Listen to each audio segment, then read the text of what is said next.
Sorry about that. A little bit late. I like when I log in and then I realize that my token has expired and then I gotta authenticate it.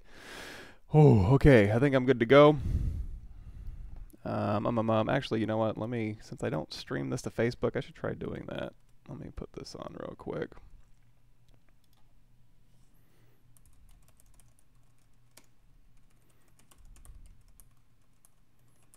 Just in case anybody cares.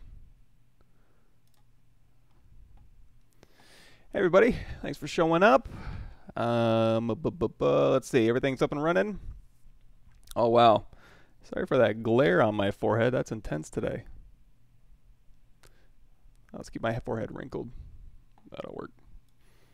Okay, so there's a couple things I want to go over. I always keep forgetting to migrate stuff from my Pixelogic page. So if you're I can't imagine anybody's new here, but if you are new, I stream on Pixelogic's channel on Tuesdays and then this channel on Thursdays. Here's the link to Pixelogic's channel, the Michael Pavlovich Workshop. You can Google that if you're just joining us. Or I can show you here. Pavlovich Workshop, Michael Pavlovich, and these are all the episodes we've done. I go over a lot of stuff on this channel that I always mean to go over again on this channel so I can kind of organize it and put it on my YouTube playlist. And I always forget to do that. Speaking of my YouTube playlist, if you want, you can go to my user, which is, Pavlovich 2005, but just Google Pavlovich YouTube and you'll find this. And this will be, you can kind of follow along here. There's a ton of stuff there. South Africa, how's it going? Everybody good? Cool, cool. How much longer do you want to do live streams for? That's a good question. I kind of get lukewarm. Sometimes I love doing it, and sometimes I'm lukewarm on the idea. Kind of depends on how much sleep I got the night before, maybe. I don't know. Cool. Alrighty. So speaking of the stuff that I've gone over on the ZBrush channel that I don't think I have on here, and what we did yesterday was some interesting stuff here. So on the Z plugins here, as you're going to see, well, let's just do this. If you Google Pixelogic downloads, let's say. Let's Google that, and then we're going to go to the Pixelogic Download Center or the ZBrush plugins, and that'll take you straight there. ZBrush plugins, if you have all these ones at the top, come with ZBrush 4R8. So if you ever need to reinstall them, I guess you can get them here. But the employee-created plugins are the one I'm going to be looking at here. So the nanotile textures is really good. There's a playlist on my YouTube channel that goes over nanotile. And then Z Startup Master might be interesting to some of you guys. Panel Loops is a good one. Clean Tool Master is an excellent one. And Z Repeat is a good one as well. So all these things are over here. If you want to install those, go to your ZBrush 4R8 folder. So C Program Files, Pixelogic ZBrush 4R8. And then if you do Z Startup, Z Plug 64, you're going to see we have a folder in here. For example, Z Repeat at 4R8. And then at the bottom here, you're going to see a Z Repeat at 4R8 Z Script. So if I go to I'm going to keep that one open. And then I'm going to go to my downloads here. You're going to see my downloads. I've got a Z Repeat at version 1.0 install. Basically what you're going to do, I have 7-zip, so I can just right click this, throw this over here, and I can say 7-zip extract here. Now, unfortunately, when I do this for these ones, let's see, no to all. Z Repeat it for our 8. Okay, so that one did okay. Some of these ones come in a folder called like paints or Z Repeat it _ install. You have to go in that folder, grab what you need, and then copy it in there. So, and then you have to restart ZBrush. So once you've got all that installed, you'll have those. So we'll go over those today a little bit as well. Cool. Good morning, everybody. Thanks for showing up. Awesome. Okay, so if you're a beginner with ZBrush, go to the Pixelogic download, the page I just showed you, and you can download ZBrush for free, get the 45-day free trial, and you can go from there. Another thing I wanted to go over really quickly is capturing a normal map. So when you go into like Substance Painter or Substance Designer, in fact, we can go ahead and launch that up so you guys have a frame of reference here. Since I'm on my channel, I launch what I want. And we'll talk a little bit about how to kind of export height and ZBrush, so normal maps from ZBrush to kind of go in here. So let me just open up a recent project here. What have we worked on? Handgun? Sure. I'll open that up. Go back into ZBrush here, and let's go to, let's bring our brush menu back over here. So on our canvas here, if we're going to be exporting textures, sometimes it's useful to have a nice square canvas, so at least you know what the resolution is going to be. This one's kind of just vague as to what's actually going on here. In fact, if we go over here to our document, drag that over here, and we do the zoom, you're going to see we can kind of zoom out of the document. My background color is very close to that gray. If I go over here and just change that background color a little bit darker here, so you can kind of just see, that's gross. I don't want it red. Oh my God. Hold on. Let me click that color. There we go. Now when we go to document, background, I can just drag over here. There we go. Okay. So now you can kind of see that background color difference there a little bit. By default, I have it saved to where I don't have the range turned on in here. That's just because it doesn't, it kind of, when you go to compress the video or when you stream the video, it can kind of get a little bit crumbly in there. So I just opt out of that. So first thing we're going to do, I mean, if we go in here to, instead of zoom, do actual, that's what your actual document is. So if we drag out a star, for example, then we go into edit mode, and we make our color white here. You can make a square selection of this to height. So if you hold down shift, or I mean, if you drop it to your canvas by going out of edit mode, and then you go in here to your tool palette, and then you grab your mRGB Z grabber. So M is material, RGB is color, and then Z is height grabber. So that's going to grab your texture and stuff. So if you start dragging this one around and then you hold down shift, that'll used to snap it to a square. Now I guess you got to kind of eyeball it, or is it alt space bar? No. Okay, well, eyeball a square, and now you can grab the texture information off of here, and then you can grab the height. Now if you want this to render as a normal map, you're going to have to go into your materials here. Let's go ahead and bring back our polymesh here. Control N to clear our canvas, and if it ever does this, just go to from freehand, and it says, wait, I have freehand, but drag rect is selected. Just select off that, and then back on drag rect, and you're good to go. Go back in edit mode, and then go to your materials here, and go to the normal RGB material here. So now that you have this, now you can export a normal map. Now this one's a little intense, so what you're going to have to do is, when you go out of here, go to render best, and that'll kind of knock it back into a normal map that's probably a little bit more you're used to looking at here. And then you can grab your mRGB Z grabber, and now you can grab this. Now again, I'm eyeballing this, and then you can go here to texture, and you can export this texture. So again, I'm eyeballing this. Let's go ahead and do it a little nicer. So what we're going to do here, and you can export both of these into Painter. So here's the height map you can export, and then here's your normal map. Okay, so let's go to document, and we're going to go to, let's turn off proportional here, because the proportional is going to keep these, you know, kind of 16 by 9 or whatever this is. So I'm going to turn off proportional, and we're going to change this to a 1024, hit tab, 1024, enter, resize. Yes, resize the document, control N to clear. And then we're going to go back into our document here and see how I can't see the edges. Just take the zoom and zoom out so you can see the edges. If this was a 2048, you'd have to zoom way out. It's a lot of pixels. And you don't, when you're just sculpting, you don't want to be working with a massive document. That's just a waste of resources. So it's two different things. Let's get something a little bit more interesting to capture here. So I'm going to go into edit mode here. And again, we have our normal map here. If we don't, we just have matcap gray. We can just use this while we're working. So I can go to BI brush insert. Let's go to the IMM Boolean here. And then if I hit W, I've got my gizmo. And with that selected, I can now just cycle through these objects here. So let's say we want to take some of these and put them as a normal map or a height map into Painter. Any one of these, look. Let's do, and you're not stuck to just using this one. You can go in here or using whatever direction comes in. If you like one of these, let's say, where was that one? This one, no.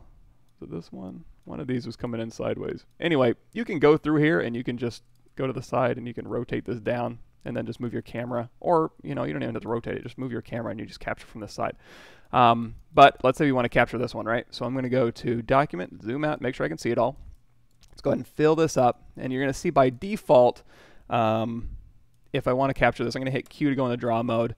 If I go here to instead of doing mRGB Z grabber, I can just go to alpha, grab dock, and now I have the height information. Now if I hover over this, you're going to see it's kind of faceted. It's not really smooth. So when I draw this out again, it's going to be kind of choppy. So what I'm going to do is, there's two ways you can do this. You can just hit D to turn on dynamic preview, and now when you go to alpha grab dock, it'll go ahead and just grab that height information. It'll be nice and smooth. So you don't even have to go in here to geometry and subdivide.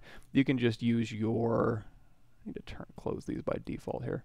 You can just D and Shift D toggles on and off your dynamic subdivisions here. Now let's say you wanted to capture a normal map. So that's where we just go into our normal RGB Z grabber, and if it's a little too faceted still, just go into your dynamic, change your smooth subdivisions up.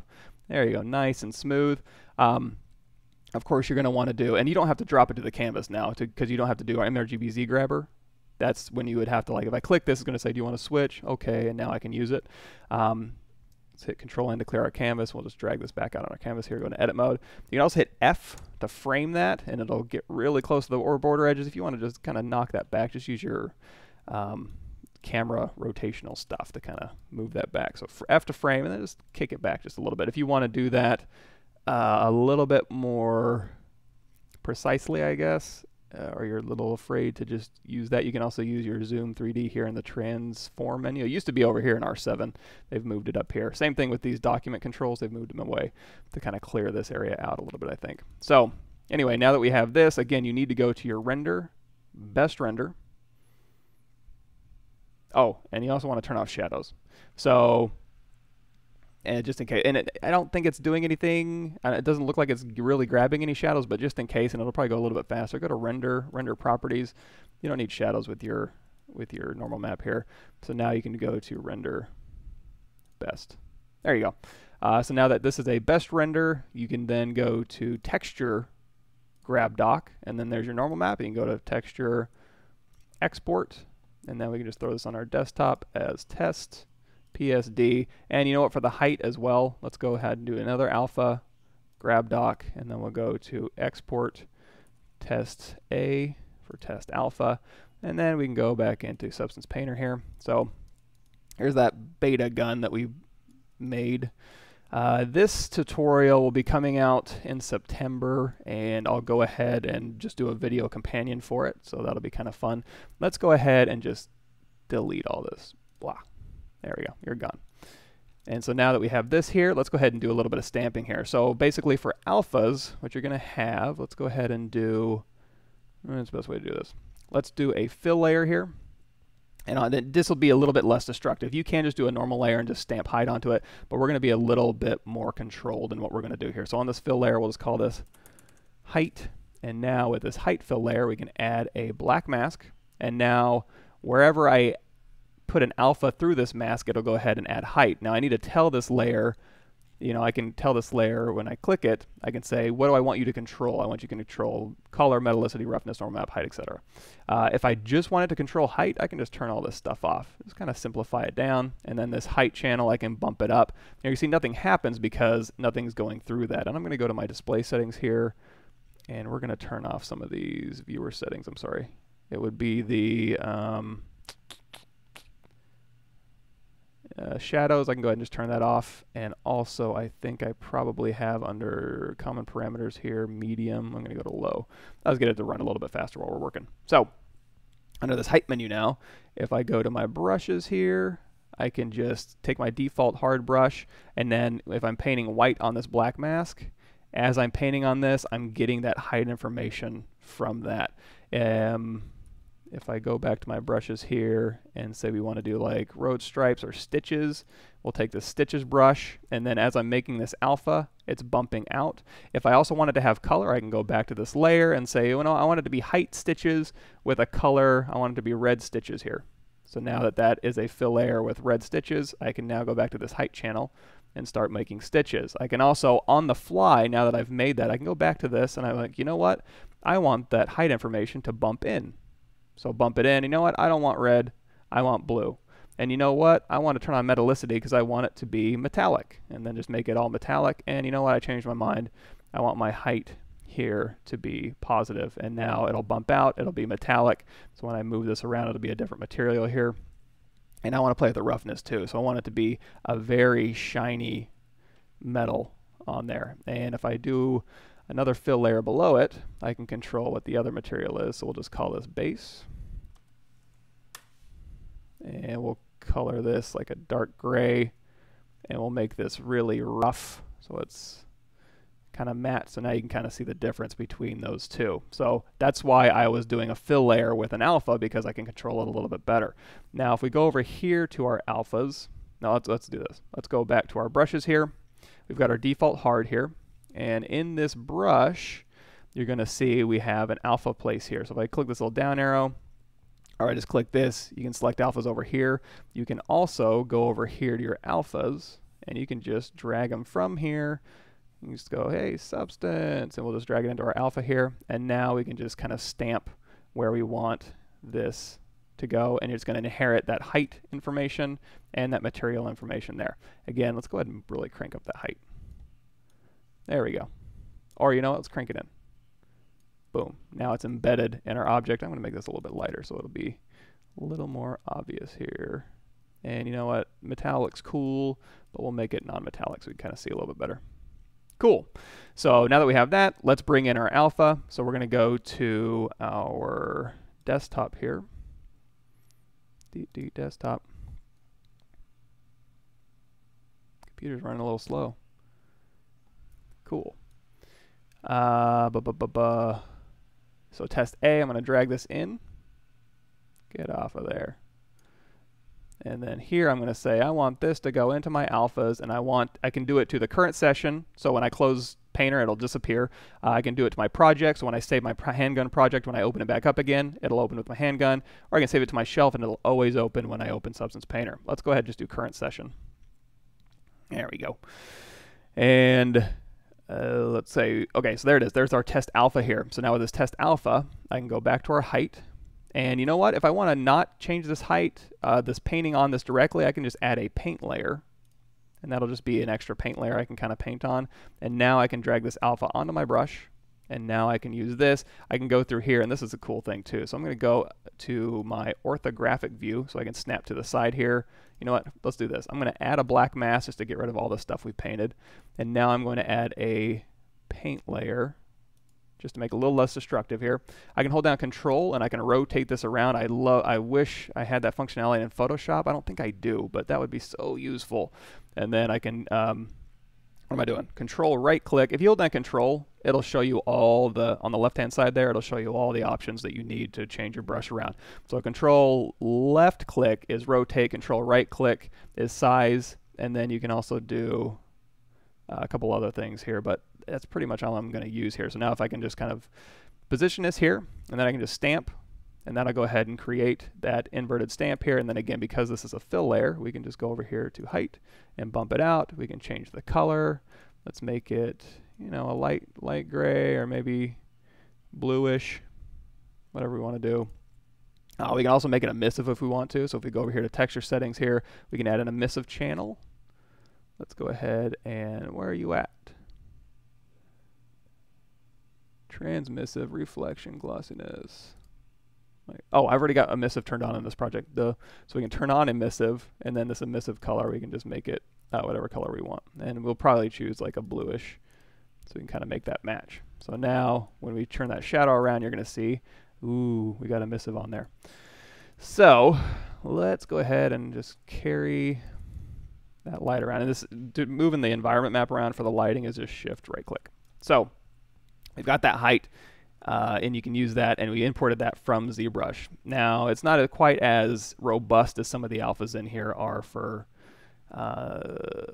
our brushes here. For example, if I go back into my brushes here, you can go to, we'll grab that stitches again, and you can see there's a lot of stitch options. So not only with the stitches brush, and these are with substances. If you want to know more about Substance Painter, Substance Designer, I have that on my channel. If you go to my YouTube channel here, there's a Substance Painter Quick Start and a Substance Designer Quick Start, and I'll walk you through the basics. They're a little bit dated. Or you can go to the Substance Painter, Substance Designer, algorithmic website, and Wes McDermott will walk you through it. He's really good.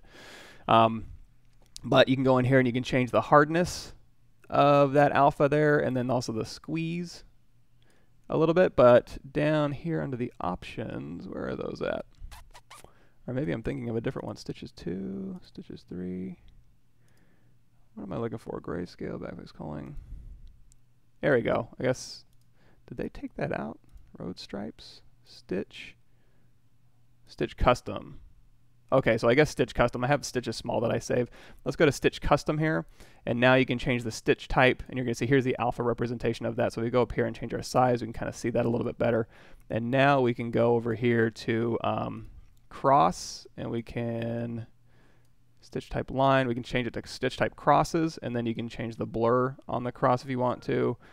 If you change it to line, there's a couple line option here. You can change the count up, and that'll do like 2 or 3 of them at a time. Oops.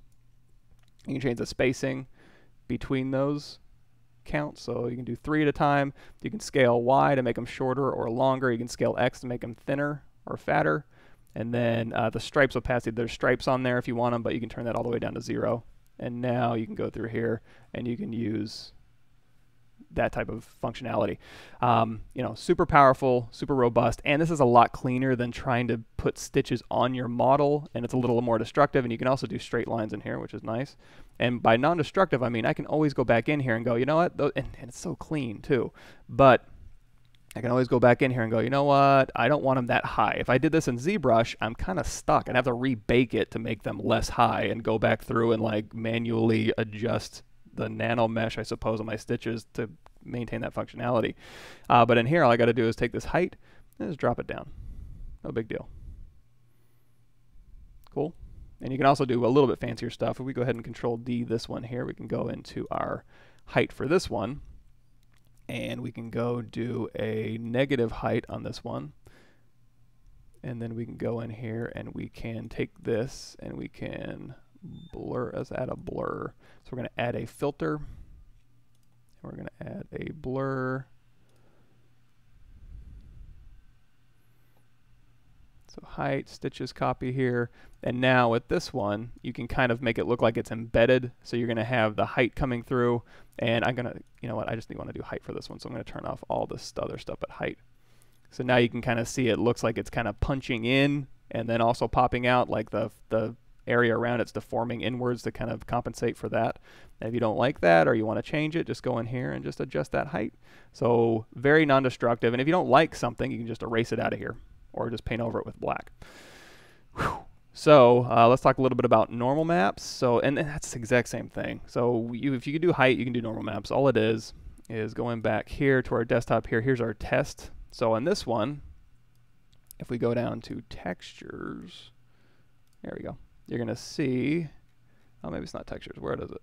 Is it alphas, projects, brushes, filters? I don't use the normal maps very often. It's not in our tools, is it? Not in our brushes. Where do they hide all this stuff? Let's see. Oops. Let's go to all, and we'll type in, that's a normal map for the gun. Oh boy. Oh boy. Where am I at? Alphas, grunges, procedurals, textures. I swore I was under textures here. Oh, hard surface. So here's all their normal maps for their hard surface stuff. Now, cool thing about this one is, let's go ahead and make just a regular plain old layer, not a fill layer, because on this layer we want to paint our normal information here. So here's our normal. So if we click this one here, and we drag it into our, so this is our brush, we drag it into our normal color here. Now when we go through here, we can just stamp this normal information, like so, or you can just stamp and then hold down Shift and then stamp that in. You can change the spacing if you wanted to space those out, so we can do, change that spacing up. So now when you do this and then Shift click, that'll go ahead and just drag out a bunch of them. Let's change that spacing. There we go. Let's try this here to here. Awesome. There's also a couple fancier ones in here, I think. If you go to like rectangle here, and then we just drag this over to our normal map. Let's go to another area here. So we've got a rectangle here, and we can stamp this rectangle, right? On this one, you can go pattern size X. You can make it a thinner rectangle. You can make it a longer rectangle. You can make it make that bevel thicker here. So when you stamp this in, you can get that kind of look. You can make it from pillow to in. That'll give you a little different look. Or you can go to out, and that'll give you a little different look. So these are a little bit more robust of a sample. Some of these things are just taken from, it looks like the hard surface stuff from Gumroad here. So, and we'll talk a little bit about that too. So we can just go ahead and stamp that in, and then get that information there. So, and that just has a normal map stamp. So when you bring your normal map in, we would go to test here, just drag this in, and then we'll go in. You bring it as a texture, and then we'll just say for current session import. And now when we go to our textures here, there's our texture here. We can just throw this one in, and now we can stamp, oh, you know what? I probably should have done black for that. Yeah, so when we go back into ZBrush here, when we texture grabbed our document, it's going to come in as that background color here. So go to here to color, I'm sorry, document, background, and just change that to black. And now when you import this, that'll export as, let's see, make sure I'm not lying to you here. Texture, grab doc. Yeah, so this one will have, see how it's perfectly transparent? That's what you want to bring in. Let's go ahead and export that as test. Correct. And now we'll go back in here to Sources Painter, and then we'll go back in here to our, there you go. Geez, I don't know why it's being such a pain. Test correct. Go into our texture for the current session. Test correct. Let's see if this works. Material resource test correct. I'm going to have to figure out how to do alphas out of there. And it seems like it did it. Let's also change the hardness. There we go. So control, right click, and up and down will change that hardness. You want that hardness all the way up. And then alpha, hardness, normal map. It looks like it's correct, but it's not. So I'm going to have to, you know what? If I open that in Photoshop, let's give that a shot. Sorry, I didn't want to go off on a tangent here. I'm trying to think of the best way to export out of here because it's transparent in ZBrush, but it's not transparent necessarily in here. Let's go to our desktop here, test correct. Yeah, okay. Well, this is easy enough to fix. So we're going to hit W, go ahead and make a selection on the black area here. W.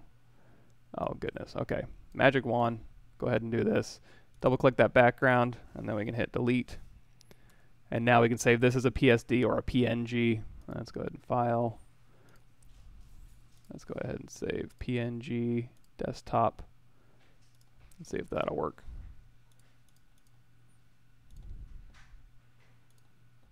Okay, sorry. Little tangent.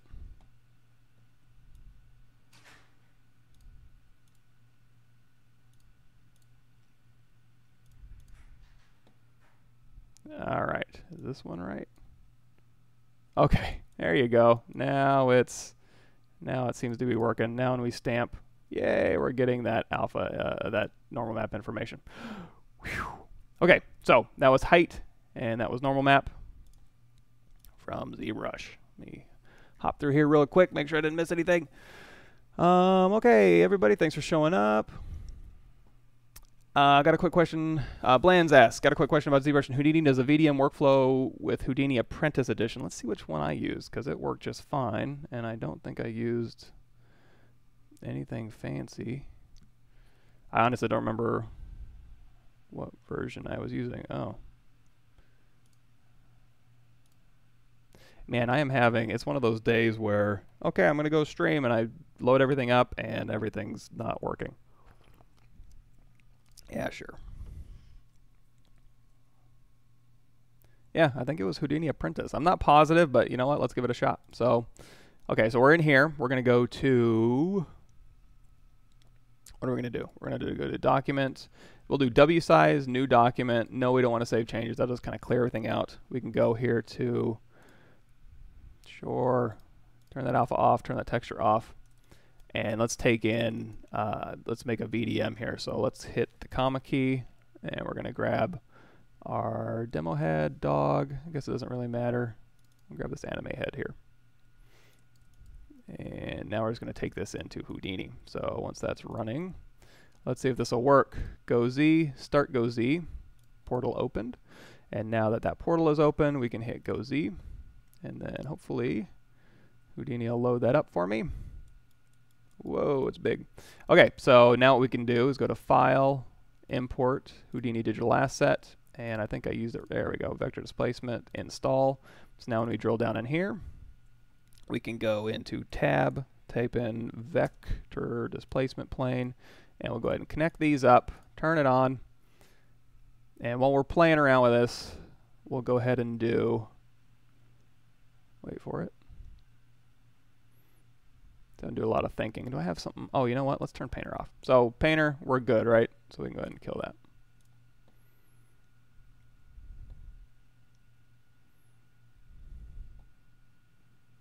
And Photoshop, we don't need that anymore either. Oh, my computer's chugging today.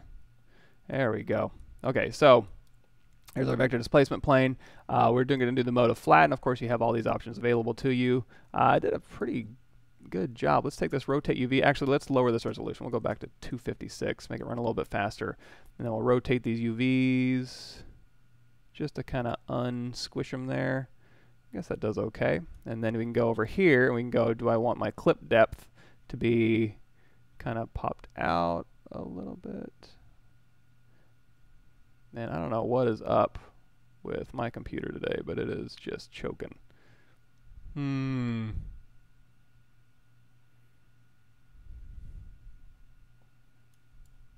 Oh boy. Come on, bring it back. Anyway, so what you can do is you can bring this in as a vector displacement. In case you missed this on my previous, oh, you know what? It's on my playlist here. If you go to Houdini and ZBrush, this will walk you through that. And we also take the dog in here and kind of shatter it. So you know what? Let's do the clip depth is fine. Or I guess it was at 0.2 or something. It really doesn't want to behave here. And you can see in the demo, I'm moving stuff around, no problem. But man, today, like what is running? Is it OBS? OBS isn't really taking up that much resources. Yeah, using a whole 9% of my CPU, big deal.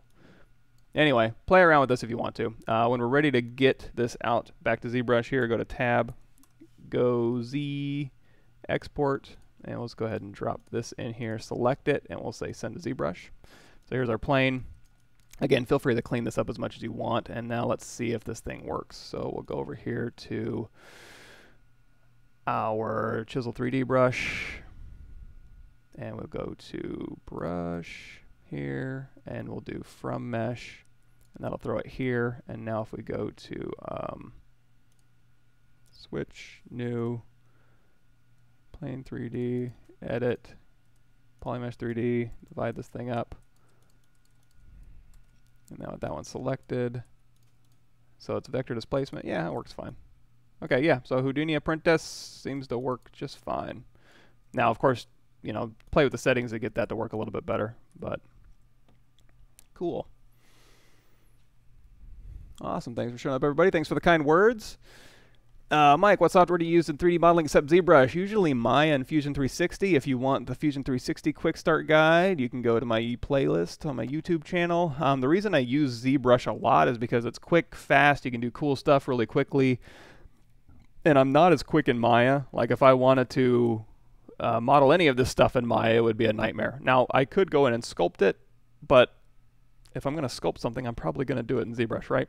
I guess I go in Mudbox, or 3D Code I've used. I use all the programs that just, you know, I kind of just lean on others a little bit heavier. I don't really have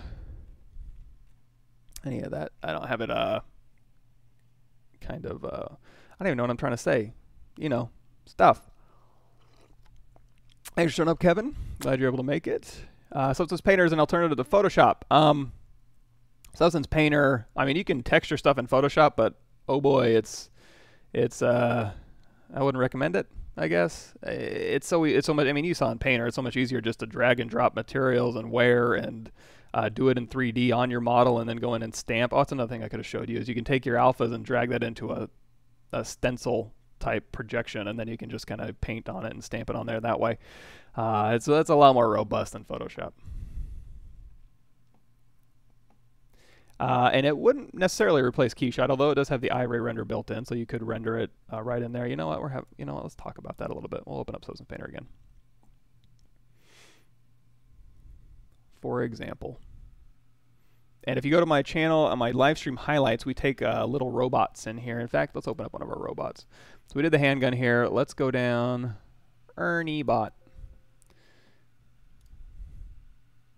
So we'll open up one of the robots we made on my channel, and then we came in here and textured it. So the cool thing about this is you can go down here, for example, to your smart materials or just your materials or something. If we want to do maybe a gold plated, let's just go in here to gold. And we'll take this, and I'm just going to drag this over as a material here. And because it's just kind of all over my object here, I can just have it gold, and there we go, it's gold. Or I can right-click this and do a add mask with color selection. I can go to pick a color, and because I baked out my material IDs, let's give them gold shoulders here. So now all those pieces are gold. I can also go through here. I can add a paint, and then if I want to, I can go with the paint selected. I can go into this mode here, and I can say, you know what? Every object that's separate, I can just go in here and just kind of tap it, and that'll make it gold as well. So I can give them these little gold bits if I want to. Then when I'm done, I go back to brush. And now I can go through here and you can see, oh, there's my thing. Now, if I wanted to do a key shot type render, I can hit this little button here, and that'll throw it into iRay. And now you're going to see, and hopefully this doesn't kill my OBS. Let me know if it kicks me out or something. So we can kind of back out here when it's done. All right, so we have them in an environment here, and I've got some stuff going on here that's a little bit intense maybe, but you can go here to your dome. If you don't want to see that environment or you want to change your environment, that's underneath this environment map here. So we change this. Man, I need to see what's going on here.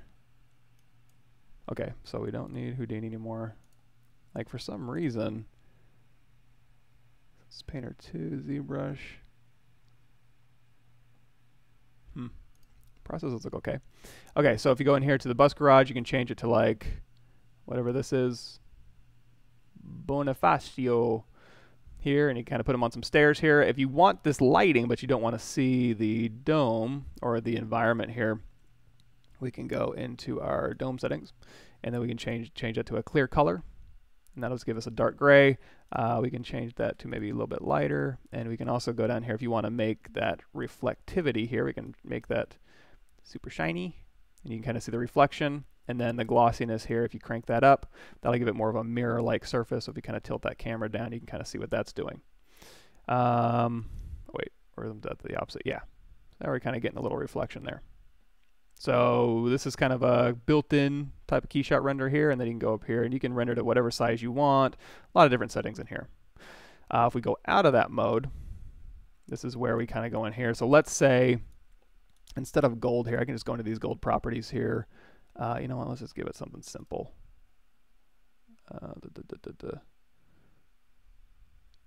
Let's say fabric rough. We'll make it really obvious here. So we'll go in here, drop a fabric rough in there. We'll kill that gold. And then for the fabric rough, we can just take that and add a massive color selection, pick color. So now he has fabric here. So on this fabric, we can go to these fabric properties, and we can, it's using UV projection, which I auto UV this thing. Let's do triplanar, so that'll get rid of any seams that we had. And now we can kind of use UV scale to scale that up or down.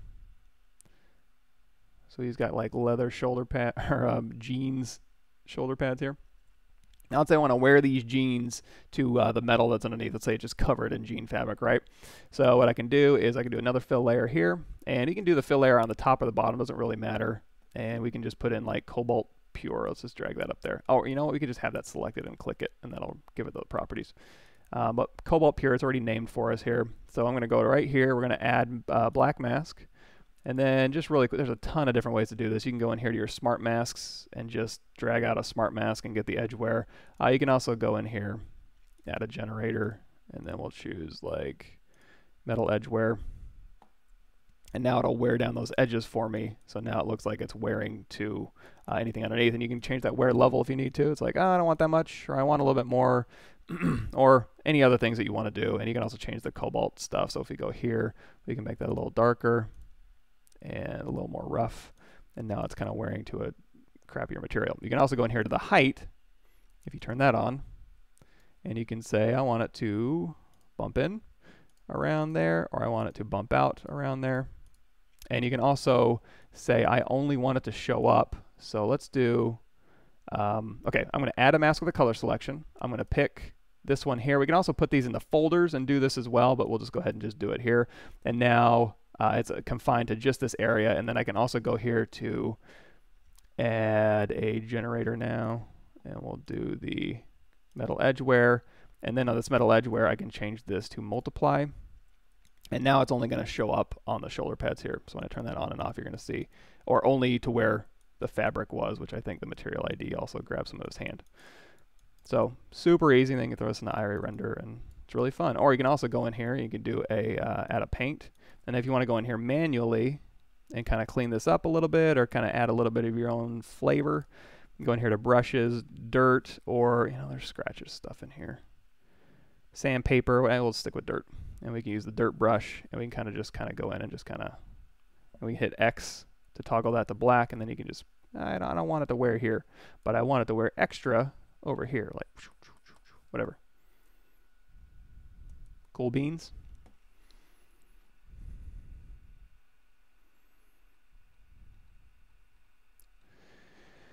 Yeah. Oh yeah, the shotgun tutorial. That's in the playlist here. This is just a speed modeling in ZBrush and then throwing it into Painter. And kind of what we did on the live stream, just taking these robots in here and doing that. Same process, only, so if you go here, you can see that speed modeling and texturing shotgun tutorial. We basically Mike, be quiet. We can go in here and we do a disclaimer saying, hey, if you're new to ZBrush, start elsewhere. And then we go through here and model it, and then we do game res and UVs, and then we go in here and texture it. And like texturing was literally me talking about it 10 minutes, and if you're not talking about it, it might take you 6 or 7 minutes to just kind of do this really quickly. Easy peasy. Well, I use this approach in Substance over doing it all in ZBrush. Oh, hey, Arv, thanks for showing up. It's basically, like I said, it's super non-destructive. So anything that's not going to change the silhouette of your model, I wouldn't do in ZBrush, because it's so much easier just to go in here and add, like I said, stitches, and then change the height and depth on the fly, the tiling, the color, the material properties. It's all done on the fly, and and it's much less destructive, because if I had stitches on my model and then I want to, and also you have to get a clean bake, because if you have stitches on your model and you bake it out and the bake doesn't quite grab all the stitches correctly because the normal or the cage that you have isn't perfect, this I don't have to worry about. I can just drop stitches in here all day long. It'll be perfect, and then I can go through there and make changes on the height on the fly, as opposed to, oh, I wish those stitches were you know, a little less high. It's too bumpy. It's too much noise. Then I can bring it down just like that, and the art director can actually look at it while I do that if I want to, and he can dial it in himself. Or on the flip side, I'd have to go into ZBrush, go back into ZBrush, make the stitches less high, pray that it bakes a clean material ID for me or mask, and then rebake it, come back in, and then, you know, it's just, yeah, it's too much. Okay, so Roman asks, Mike, in one of your last streams, you said that you can show a few ways to connect two objects in ZBrush, preventing the intersection of geometry. Can I ask you to show a few more ways to do that? Preventing the intersection of geometry. Connect two objects in ZBrush, preventing the intersection. Connect two objects, but preventing the intersection? I'm not sure what you mean. And I very well could have said that, and I'm not sure what I meant. Why does point split in Z model not work with radial symmetry? Well, we can check that out. I see that you Houdini, you're a Maya user, right? Why did you? I don't change to anything. I use it all. I don't go, I use ZBrush only. Oh wait, no, now I use Maya, and I never use ZBrush. Or I use Fusion 360, so I never use anything else. I use everything. If you have a tool belt and it has a golden hammer in it, I hope you don't have to rebuild an engine, because it's going to be really hard to rebuild an engine with a golden hammer. You can do a lot of fence building, and you can build some pretty awesome fences, I'm sure, but you're not very useful outside of building, you know, nailing nails. So when it comes to programs, I use all of them. So I can have a socket wrench, a hammer, a ruler, and a level. And I can do a lot of things with that, as opposed to, nope, I only use Maya now, or I only use ZBrush. I use them all. And I mean, I don't know that much about Houdini, so most of what I know about Houdini you've seen. I need to be in there more to kind of do a little bit more of that.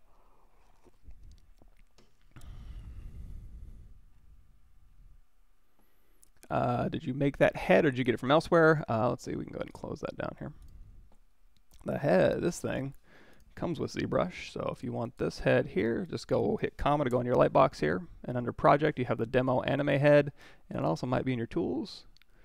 No. Project. Demo anime head. Knock yourself out.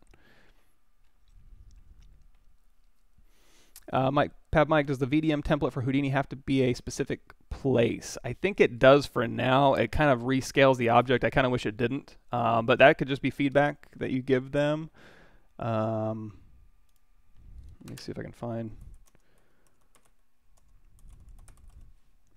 that page here. So the guy who made that was Louise Cruel, and he does a lot of really cool stuff. Google him. You'll find him. I'm trying to see... Twitter. Dang it. Where is that? There's a Houdini page that goes to like his page, and then people ask questions on his page. I'll see if I can find that later. Cool. And how did you break that face into the plane? That was the Houdini VDM plugin. And if you go to my YouTube channel, you'll see the playlist for that, which is the Houdini and ZBrush, and that'll just walk you back and forth from ZBrush to Houdini.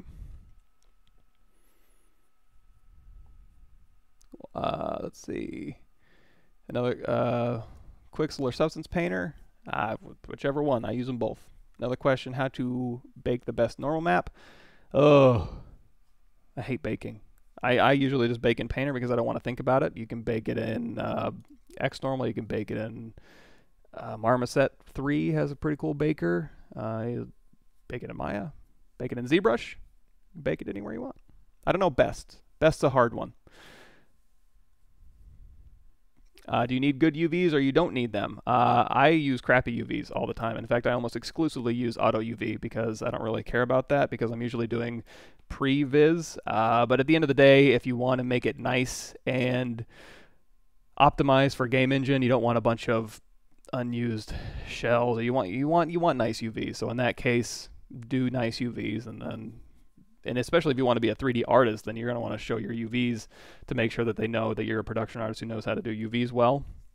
Then do good UVs. But when I'm just doing previs and kind of getting stuff signed off on, or just creating things and kind of making stuff really quickly so I can throw it in an engine and make sure it's correct, then I don't use good UVs.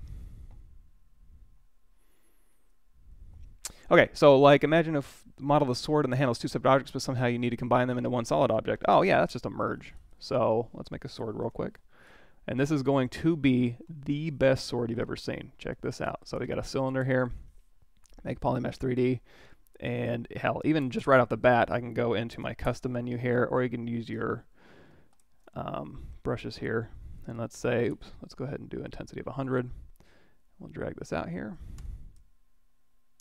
Now, if I want these to be one object here, well, they are one object now. If they weren't one object, I can go ahead and just split that off.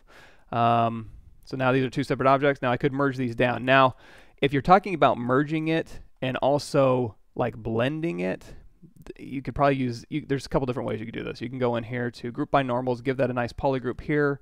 This normal map, this group doesn't really matter here. So what I'm going to do is I'm going to merge these down. That's under your merge menu here. And then we'll just go ahead and dynamesh these together. And now that I have this top polygroup, I can isolate that, invert that, make that a polygroup. And now I can just use ZRemesh. Let's go ahead and take this one first, though, and we'll do a polish by features open circle. And we'll just smooth that out a little bit. So now that I have this, let's go ahead and polish by features a little bit more. There we go. So now that we have that full shape, now we can go in here to ZRemesher. And we can say target ball count of 5, drop that down, keep groups, smooth groups down to 0. And this will give us new geometry. It'll be all welded together, those two shapes. So that's one way. Another way is to use Mesh Fusion, which we'll go over in just a second once this is done.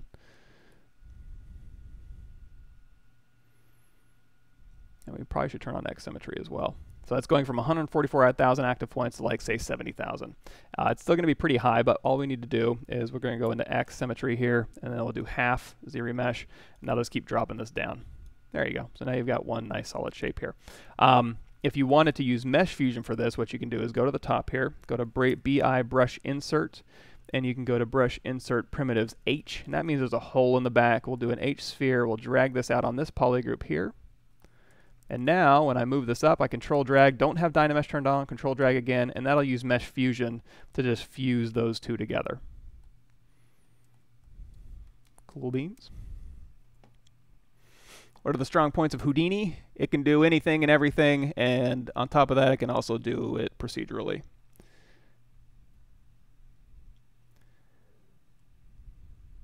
Not only moving them close to each other, but you also need to make one model from the two objects. Yeah, I mean, yeah, just combine it together. So let's take this one here, we'll duplicate it, we'll rotate this. Oops, turn off X.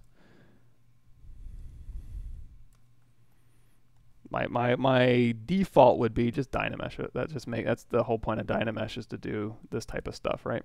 Or you can use Booleans if you want to. Let's undo that. We can go, okay, I want Control Shift A, we'll go ahead and split this. We'll make this one polygroup, we'll make this one polygroup, and then on this one it's additive here. So if we want to make it a little bit more robust, let's go ahead and reset this. Let's move this up. Let's go ahead and just do a quick mirror and weld. And then we'll take this one. You know what? We'll duplicate this one off as well, but this one we're going to make a subtractive mesh. I'm going to go over here. I'm going to go to a quick mirror and weld. Oops, let's do a quick mirror and weld. There we go. And then this one we can be subtractive. So now when we go into our live Boolean render, which is this button up here, we can get this result. So these will be welded, these will be unwelded here. And now when we go into our subtool, Boolean, make Boolean mesh. There's our Boolean mesh here. And now in this one even, you could Z-remesh it. So if you like this, you can go in here, do your whole Z-remesher, adaptive size down, keep groups, smooth groups to Z-remesh this thing, and that'll give you new geometry here. And now it's nice, and you can subdivide it or whatever you want to do. It's all one object, new geo. Cool.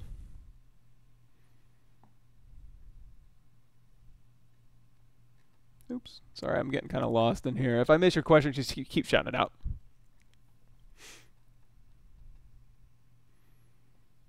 Start learning box modeling. What software would you use? Man, box modeling is just beveling and extruding faces at the end of the day, and moving in vert massaging. Anything that can extrude a face, you're good to go. So let's say Bryce 3D. For the circle, how to make one point in the center to quad from the circle. Oh, so like if we want to do polyplane 3D, make polymesh 3D. Whoops. Geometry, reconstruct. Let's knock that back down, delete higher. So on this one, like a split point, and then you can just add these here, maybe. And then we go to delete, polygroup all, and then QMesh, polygroup all, and then we can go to our, let's knock this back a little bit, and then we can go into our deformer here. We can do like a bend arc, and we can bend this around maybe. And then we can crease polygroup, which I think it already is, and then hit D for dynamic. You can do all sorts of cool stuff.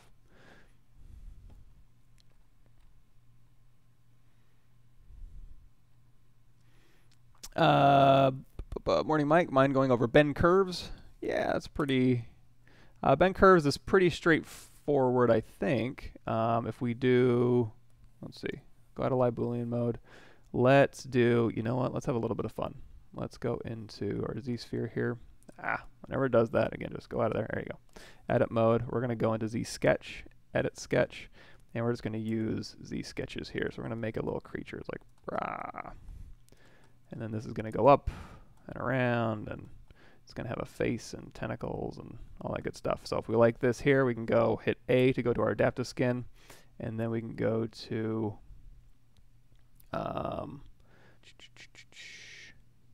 yeah, I guess that just makes an adaptive skin here. Preview. Oh wait, you know what's a unified skin when we're doing Z-sketch? Make unified skin. So there's our skin Z-sphere here. And now this one, we can go ahead and if we want to immediately, it's just already a Dynamesh, we can just drop that resolution down and we can start sculpting this. We can also use our deformer, our bend deformer here. So we can just do bend curve and that'll drop in a bounding box for our whole object. It's not going to follow the object, so you would have to use like Z-sphere rigging to do that. But you can go through here on your axis and we'll just change it to this axis, change our resolution, get more dots in there. And now each one, oops, W, go back in here. Bend curve. Each one of those dots you can use to kind of pull your object around. And then when you grab a dot, you're also going to see these things. So you can actually twist from that deformer, you can scale from that deformer, and you can squeeze from that deformer, or you can squeeze the other way. So you can squeeze this direction or squeeze that direction. So each one of these has a little bit of options for you. And really, I just use it to kind of do this. I don't really use it for much else. If you want to change, see how it's kind of getting sharp transitions here, just go to the smoothness and just kind of alleviate some of those changes there. Pretty straightforward. Cool, cool. See, babies. I like that. What does the brush modifier multi-mesh selector do? Oh, that's another thing I want to go over is doing multi-alphas. Okay, so brush modifier multi-mesh selector. So that one, to describe that one the best, let's go make polymesh, whatever, polymesh object here. Then we go to a brush BC, no, BI brush insert brush insert IMM curve brush in here. And if you hit M, or you scroll up here, you're going to see there's vine 1 of 4, 2 of 4, 3 of 4, 4 of 4, and this is 1, 2, 3, 4, 5, 6, 7, 8, 16, 17, 18, 19, 20, 21, 22, 23, 24, 25, 26, so it's 27 in. So if we go over here to our modifiers here, you're going to see we have the multi-mesh selector. So if we select, that vine 1, you're going to see when we select vine 1, we're going to see multi-mesh select is set to 26, which is vine 1. The variance is set to 3, which is random, and the variations is set to 4, which means it's going to go 1, 2, 3, 4, and then just choose randomly through here. So what that basically does is allow you to just kind of add, and it looks like I messed that up a little bit. Let's go to brush, reset all brushes here. So a cool thing about that, insert curves, M, vine. There we go. So as it's cycling through, it's just randomly updating this with those random vines. It's going vine 1, 2, 3, 4, vine 1, 4, 3, 2, 1, 4, 4, 3, 2, 1, all that stuff just to get you a random shape in here. So if you wanted to do that, say with, let's grab this here. Let's go to a sphere 3D, edit, make polymesh 3D. We'll go ahead and divide that up a couple times. We're going to go to brush, chisel rect. This one has like a these are basically meshes that are stored up here, but they end up being 2D alphas. So this is very powerful. We'll get to that in a second. But through here, we can see we can drag this one out. Let's change that to intensity. Let's go, yeah. In here, you can hold down Alt and make it negative intensity. You can also go up here to stroke, lazy mouse, and you can also change it from drag rec. You can go to drag dot if you want to make them all the same size here. You can also go to dot stroke with lazy mouse, and I'll just kind of drag that back. Let's go to stroke, lazy radius, we'll drop that down. There we go. And then we'll go ahead and pile these on top of each other. We'll change our lazy step to like 0.65. Cool. And we'll also change our Z intensity. So we can also drag these out. I do also go thick to thin, and don't forget under your brush here you have another option, which is alpha and texture. You have high magnify. If you change that to 3, you can go thick to thin, and it'll kind of start bloating. Let's change it to this one. Is that going through here? This one? There we go. So see, if I go thick to thin with magnify on versus magnify set to 1, and you go thick to thin, it just gets bigger. So there's a slight difference there. It kind of bloats out. Really cool to use with your vector displacement alphas. But anyway, if we take this brush here, because this is kind of like an insert mesh brush for alphas, we can now go to the multi-mesh selector here, and we'll just change that to, if you hold down Control, I think 1. Yeah, 1 cycles through, 2 cycles backwards, 3 is random. So we change it to random here. It'll go through and just randomly start selecting these alphas as we drag through. So you can use your multi-mesh selector for this as well. Cool.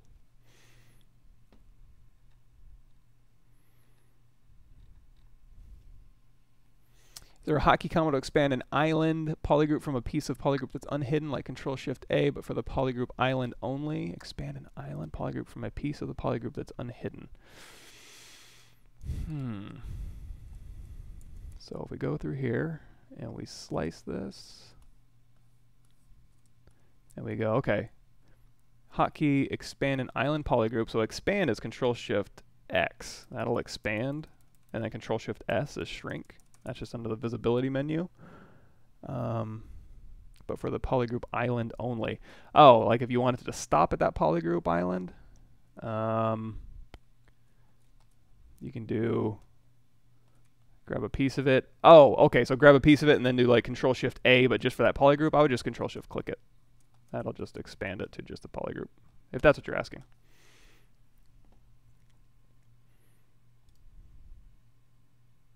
When using array mesh, how to snap the rotation pivot yellow circle to a vertex or world center? Just eyeballing it with the transpose turned on. It would be my best guess.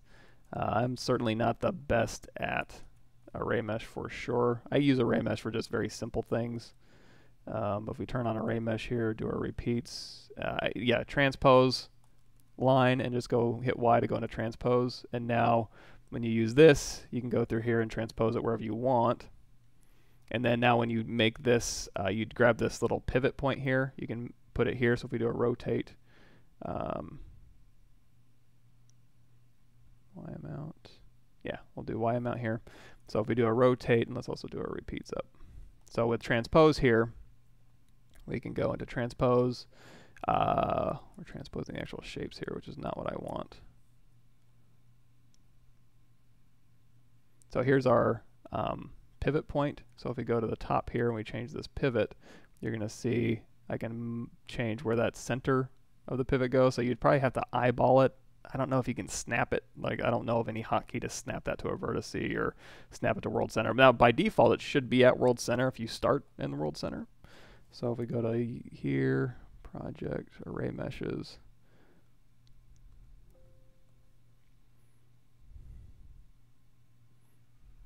simple one here, transpose. Yeah, I don't know which stage I'm on here. Here we go. So yeah, this stage is going to kind of set that. So if you want to snap the world center, you could just move it there, I guess. I'm not sure. That's a good one. Just go to the side here and, okay, that's kind of world center. I'm not sure. That'd be a good ass ZBrush one. Ooh, man, I'm getting lost in here. After filling my Z tools with a flat color, my Z tool is no longer differentiated. Yes, that's by design. What they want to do, what they use is flat color. When you fill with a flat color, that gets rid of any material assignment, so then you're free to kind of cycle through. That's clearing your material off of your object, basically, when you use flat color. Did you make a Maya XGen hair tutorial one day? Fiber mesh is too difficult to control. Yeah, in fact, I did a hair tutorial on the Pixelogic website, or the Pixelogic live stream. I use Maya to... I use a Maya plugin in Maya, so I basically draw my strips out in ZBrush, and then I convert those to curves that I use. So I can actually go through and do braids and stuff without having to use fibers or XGen to kind of braid stuff. It'd be impossible.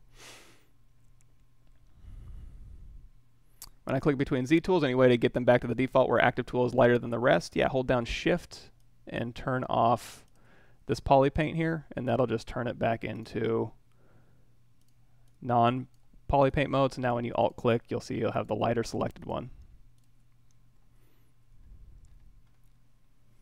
You know how to fix a face that was flipped but the other faces are not?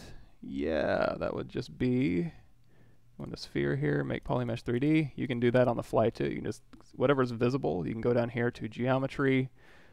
Where am I at? Display properties here and just hit flip. And now half it'll be flipped, half of it won't. So if you have an area that is flipped and you don't want it to be, just make sure you isolate it and then hit flip. And then I'll go ahead and flip those back. If you want to go ahead and select this one here, you can turn on double. And I just want to grab this edge ring here, invert that, flip it, and then turn off double. There you go. You flip your geometry like that. Now they removed the King's Lion skeleton from the library. Did you find another source for awesome weapons metal band cover making? Did they remove it? Tool. I think it's still here. Unless I copied it from somewhere. It's under Tool. And then, of course, we're going to want to go ahead and just delete Other. And then, of course, we're going to want to go Control-Shift, grab all that, Control-Shift-A, delete Hidden. Let's go ahead and do a Unify, Deformation Unify here. Go to Brush, create Insert Mesh, New. And now we can go to our other project here.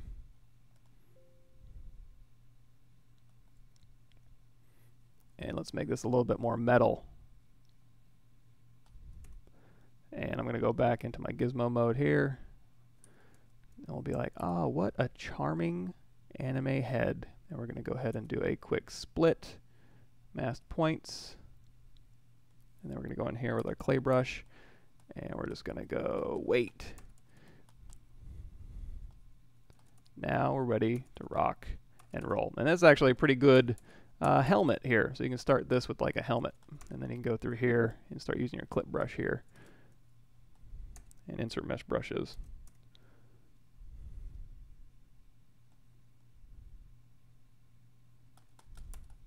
Smooth it out. Let's go ahead and dynamesh this resolution a little bit lower here. There we go. Trim dynamic. Sweet. Nice. Yeah, and then we'll use our standard brush here. Preferences. Edit. Line cursor surface. Z intensity up. You can start carving this in or using our Damien standard if you want. Kind of cut in some panel lines here. Use Alt to kind of pull these up.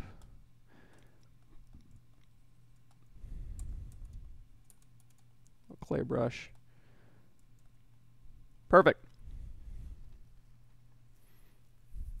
Possible to use the Gizmo Deformer modifier with the timeline for animation in ZBrush like Lattice Deformer and other programs. Sure. I don't see why not.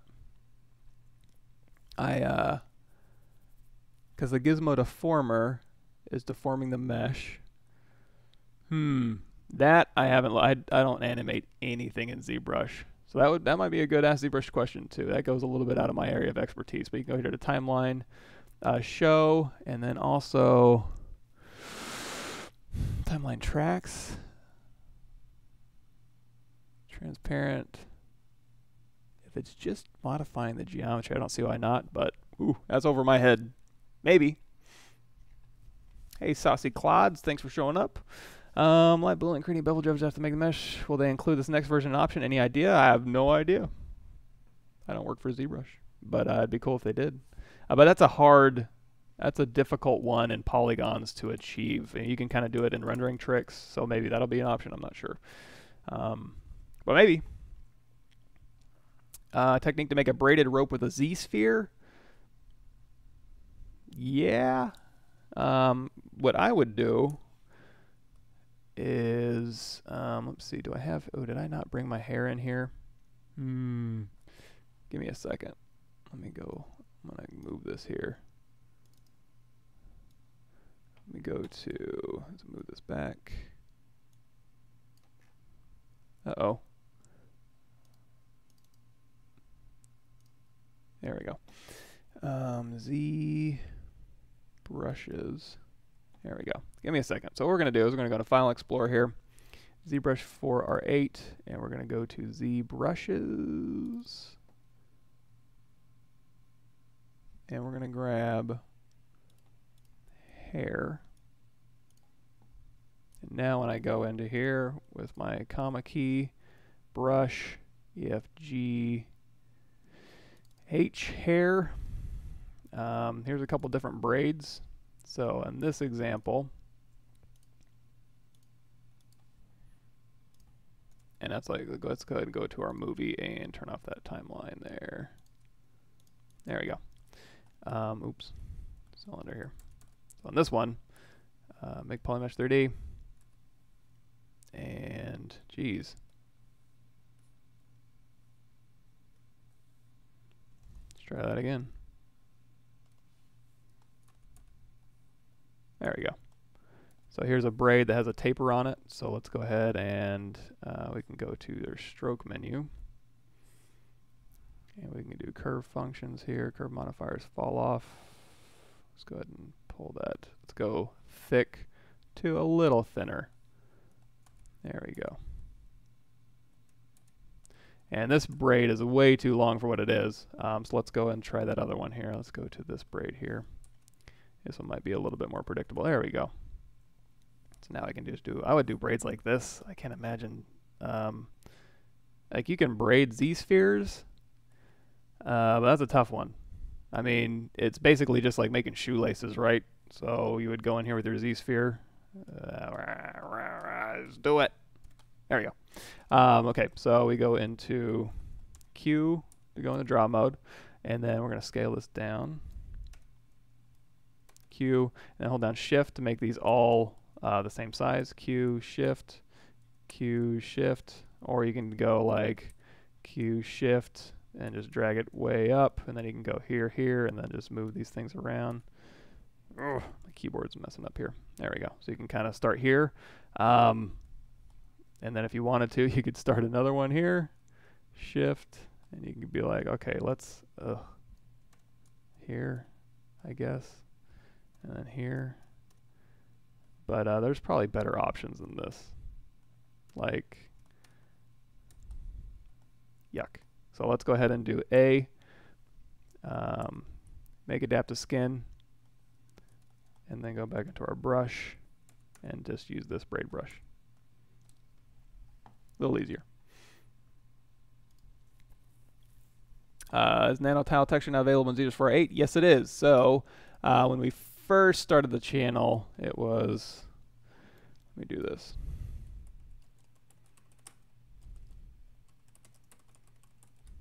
So the Pixelogic downloads was just recently updated. So we've got a ZBrush plugins here. The very bottom here, under employee created plugins, nano tile textures have been updated. Panel loop presets has been updated. So if you haven't used those, check them out. There's a nano tile plugins tutorial on there. Also, you can go in here to like a Z-sphere 3D, edit, make polymesh 3D, hold down Control Shift, and you can do a slice curve. And go here, and then we can go to our Z plugin. And then panel loop presets, open that up. I want those cuts to look like this. Yes, cool. So now we got panel cuts in here. If you want them to look a little bit different, you can go, you know what, undo that. We're gonna go to geometry, edge loop, panel loops, and I want to, you know what, I want that thickness to be a little less thick, and I want it a little more polish. And then you hit panel loops again, and it'll just make those changes for you on the fly. Panel loop presets. Fun for the whole family. Orb cracks versus damn standard. Just different ways to do this and this. Let's see. Divide these up. Like, oh my gosh. Can you imagine a world where you had to get really specific with your cracks?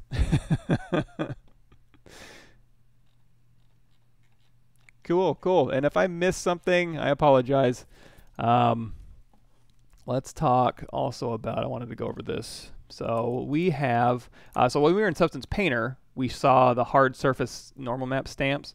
We also have, that was, I got that from Gumroad here. So if we go in here to our alphas, we have the HS, oh, you know what, maybe we don't. Oh yeah, here we do, hard surface, all these hard surface shapes. So if we go in here to like maybe vents, you're gonna see these cool vents here. Now if I wanna use these alphas, what I'd have to do is go over here to a Sphere 3D, edit, make polymesh 3D, divide this thing up, go into our, maybe our standard brush or a chisel brush, clone this off, make it a drag rect, focal shift down to -100, go into our alphas, and then we can grab any of those alphas and start using them, right? And then change your Z intensity on the fly. So if we go in here, we can go into our alphas, we can double click, say this one, and that'll throw it in as an alpha. And then we can go in here, and we can hold down Alt, and kind of put those shapes in. And if I want to change it, I'm like, oh, okay, hold on. Go back into alpha. I want to try this one. So to double click this one or triple click that one, and then you can hold down Alt. So you can let go of Alt, and it'll just go ahead and stamp that. That is a pain. So instead of doing that, what you'd probably want to do is make a brush more like this. So we're going to brush C, chisel rectangle, and you can see all of these 2D alphas are up here. So now how do we convert our 3D alphas to a 2D alpha that has a multi-mesh selector, so I can just go in here quickly and change these things on the fly and not have to deal with going in and importing alphas. So what we're going to do, open our alpha menu over here, and all these alphas, I'm going to hit R. It clears them out and makes it a little bit easier to work with. I'm going to take this chisel rect and clone this one off, and then with the chisel rect brush here, we're going to go to create and then just hit delete mesh. And we're going to hit that 32 times just to clear out that chisel rect brush. So now we have a blank chisel rect brush that we can use. Next thing we're going to do is go ahead and go out of edit mode, clear our canvas, and then with this alpha selected, I'm going to go into my alphas here, and here's all these ones, so I'm going to just go through. So 1, 2, 3, 4, 1, 2, 3, 1, 2, 3, 1, 2, 3, 4, 5, 6, 1, 2, 3, 1, 2, 3, 1, 2, 3, 1, 2, 3, 1, 2, 3. Just start dropping your alphas in there. Once you have those alphas selected, we're going to go to Make 3D. We're going to change this resolution to 256, double-sided off, hit Make 3D, drag it out on your canvas, and whatever's selected, it'll make it 3D. So I'm going to select this one, same settings, Make 3D, this one, Make 3D, this one, Make 3D, this one, Make 3D, this one, Make 3D, this one, Make 3D, this one, Make 3D, this one, Make 3D, this one, Make 3D. Once you've done all that, now you have all these tools over here. So all you got to do is go to your blank chisel. It says 32, but we already deleted it out of there. Nothing shows up, right? So just go through here and probably make a hotkey for this temporarily. So you know what? Let's hold down Control Alt. We'll assign this to Alt M is from mesh. So now we can just do Alt M. Oh, is it going to be doing this thing? So here we have it selected. Chisel rect, this one, from mesh. I don't want that, because when I do that, it just does this. I want it to do, let's go to create. Oh, this is alpha. We want to go into brush. Duh. Okay, so go into brush, and that was this brush selected. Now you're going to do from mesh, and then you're just going to cycle through here, and then we're going to go this one. This is going to be, okay, so now we're just going to do our hotkey, our temporary hotkey, from mesh, from mesh, from mesh, from mesh, from mesh, from mesh, from mesh. Oh wait, I just did 2 mesh. Gosh dang it. From mesh.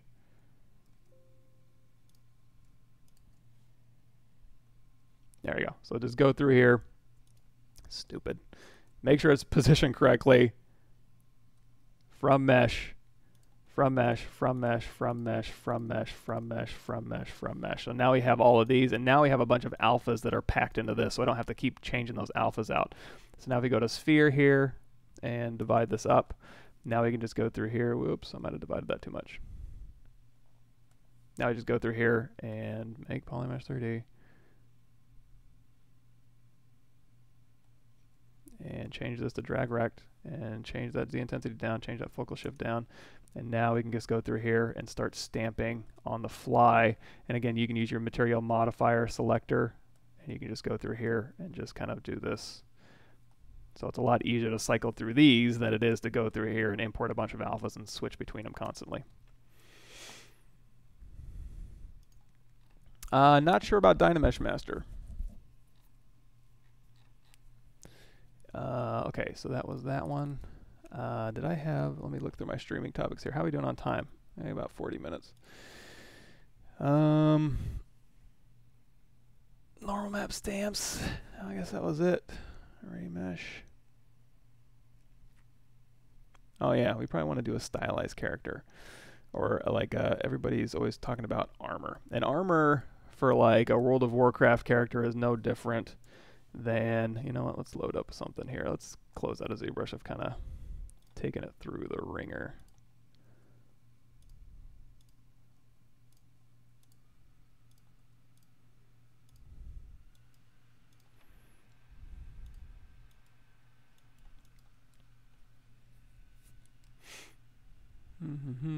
Wait for it. All right, load tool. We're gonna go to streaming. Pav mic, high res. Let's see where we left off on this guy. He's an oldie. Edit. F to frame. Oh yeah, we were doing ammo pouches. That's right. Here, delete other. Okay, so let's go here to go to matte cap gray. And we want to do stylized armor, and this could be any number of things. We can go ahead and let's go ahead and delete that. I guess we can just do an extrusion here. So if we go through here, we hold down Control, and we can put in a big old pair of shoulder pads. You know what? Let's do this.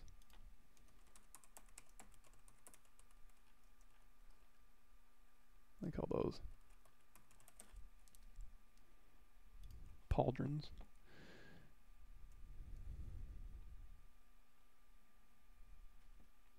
Trying to look for some big clunky. That'll work.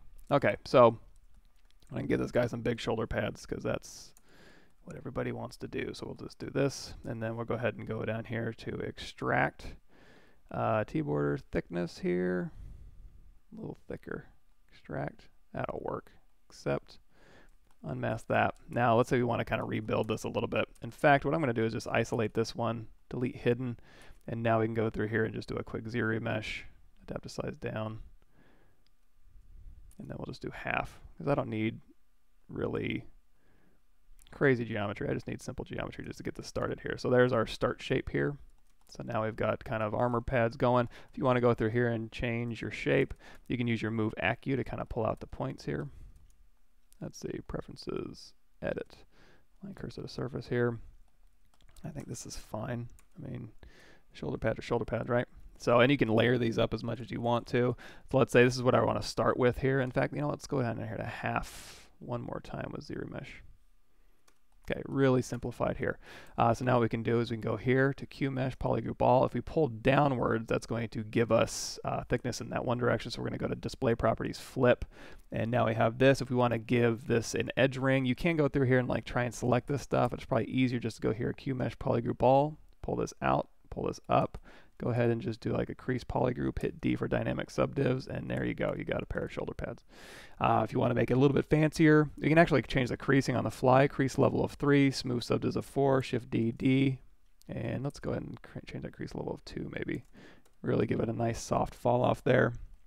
If you want to put like bolts down the side of this thing, or you want to make it thicker, you can do QMesh, polygroup island, and then you can just hold down shift, and you can use QMesh, and that'll just pop this one in here. That'll work better, I think.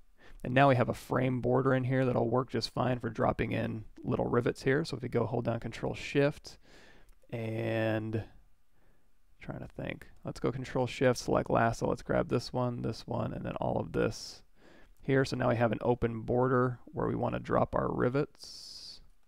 Oops. Like so. Let's go ahead and turn on double temporarily so I can kind of see what I'm doing here. What is that one? You know what? Let's do this. Control Shift, grab this one. Control Shift X to expand. Oh, you know what? That was doing some creepy stuff. Let's do Shift D. Let's go ahead and clean this up a little bit. So these interior edges here, I'm just going to go in here to collapse edge, and we're just going to collapse those corners down just to make it a little bit more easy to work with here. So let's do, you know what, we can just do QMesh or single poly and just QMesh those together, and then we can go ahead and collapse that edge. And collapse this edge here, and then we can just go ahead and delete that edge. Maybe, maybe not.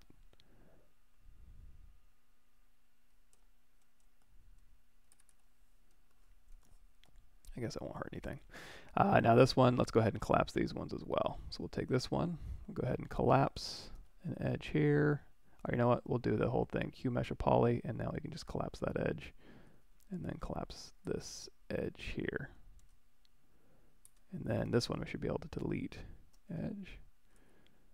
Yeah, wonder if we got something weird going on with this one.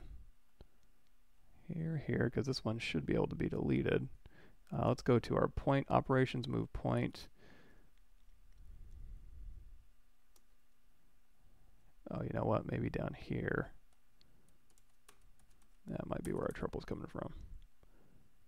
You know what? Let's just do this. Let's go to weld. Change my weld distance, weld points. See if that cleans it up any. Let's go into solo mode here. Sorry, when you use QMesh, I did polygroup island, didn't I? It can kind of start doing some weirdo stuff. We'll go ahead and delete edge here. Yeah, that should be all right. So What we want to do is get this border here. So I'm going to grab this one, Control Shift X to expand, Control Shift drag, and we'll go ahead and get rid of this one here. You know what? Let's just do auto groups here.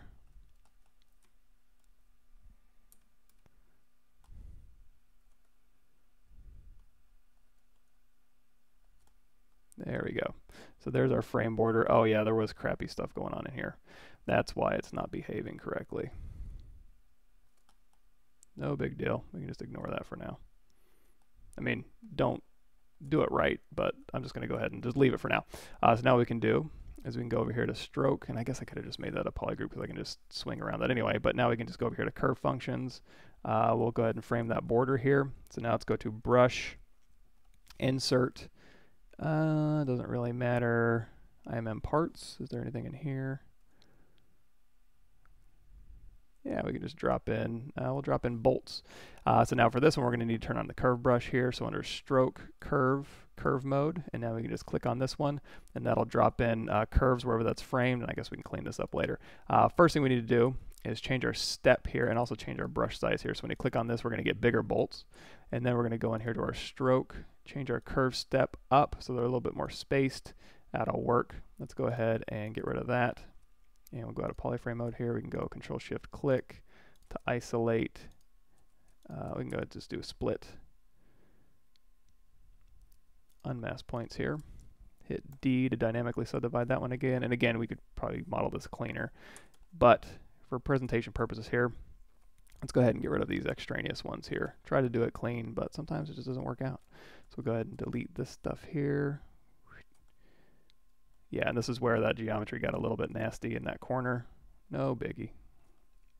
Invert, Control Shift A, delete hidden, and get rid of this one too. Solo mode. There we go. So we got that going. What else do they got? They got spikes.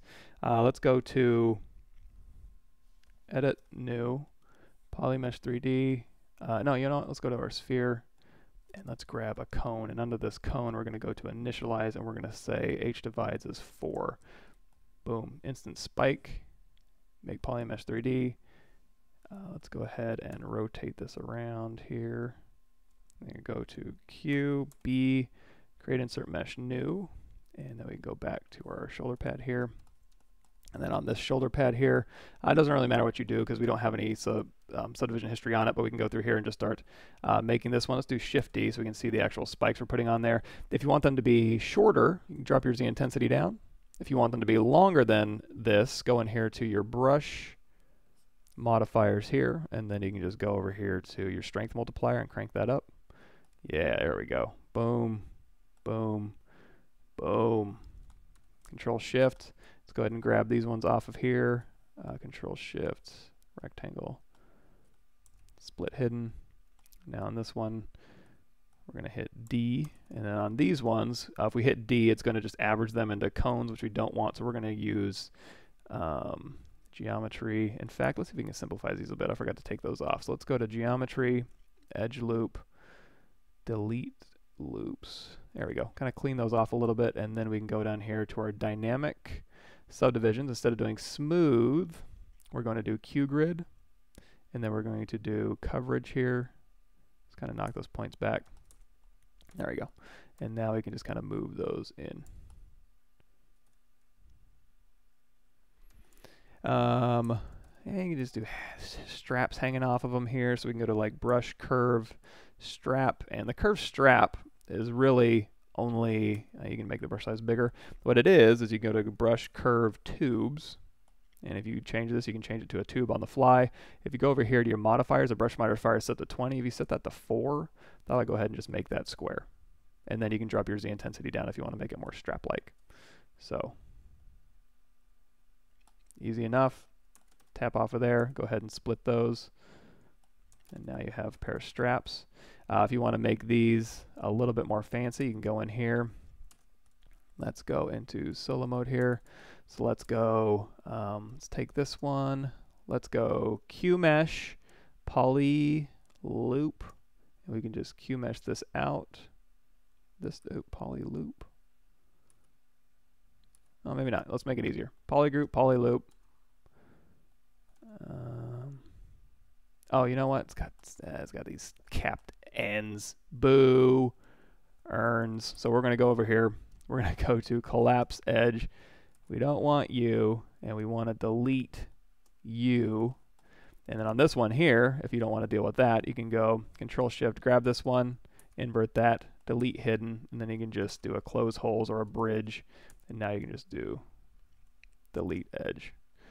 There we go. And now it should work. And now you can just group by normals, and that'll do that. But if you want to do this whole loop around here, you can go to polygroup, polyloop, tap Alt, get whatever polygroup you want, then QMesh polygroup here, here, and now we'll just do a crease polygroup here.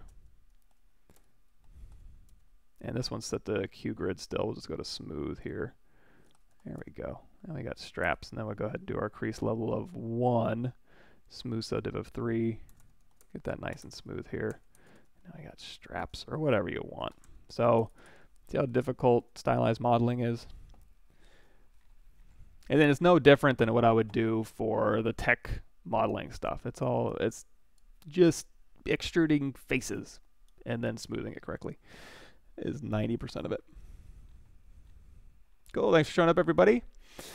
And yeah, there's a lot of other ways to make armor. That's just one kind of simple way here. If you want to, yeah, we do have, let me link you guys. So if you Google Gumroad Pavlovich or Pavlovich Q brush, there's some stuff on there. A lot of it's just the free stuff that you can download. If you want to watch it on your own and not have to go through YouTube, you can just do that. But I'll link you guys. Here's my Gumroad page here. You can just download some stuff. There's some stuff for pay on there as well. If you want to dive a little bit deeper, there's some tutorials on there that kind of go through some more stuff. And then, of course, my Q brush. Here we go. Michael Pavlovich Q brush. And if you want to get caught up on the R8 stuff, that's on my YouTube channel. But you can also just download it from Gumroad.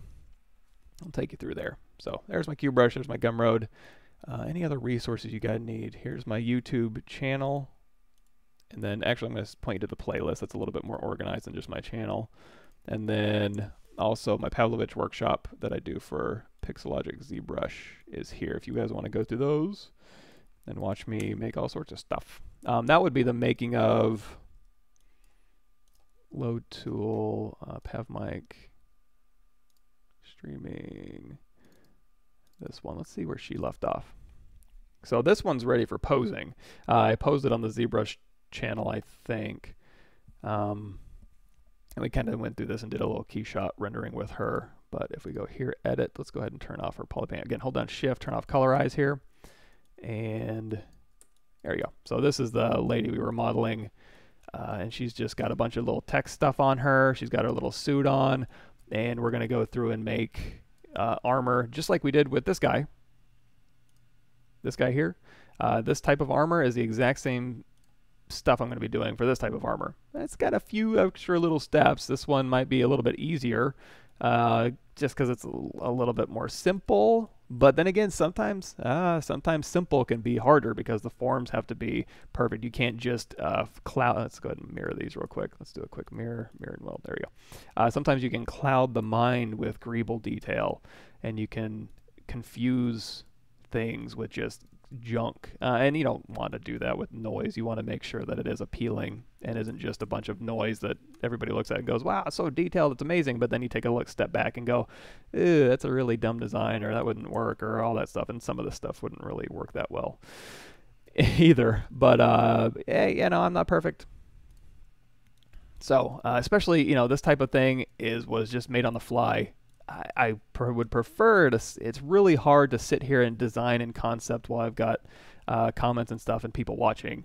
Not that I'm nervous or anything about concept or designing, but it is boring. And I always feel like I have to be like, hey, we're doing fun stuff. And sometimes concept and design is really not fun. Sometimes it's just sitting there and trying things and failing for hours.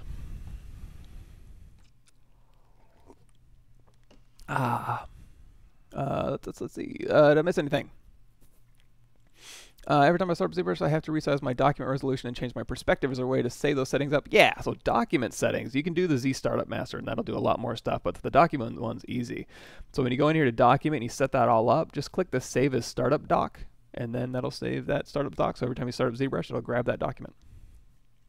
Now perspective probably won't change. That one you're going to have to do, hold on just a second.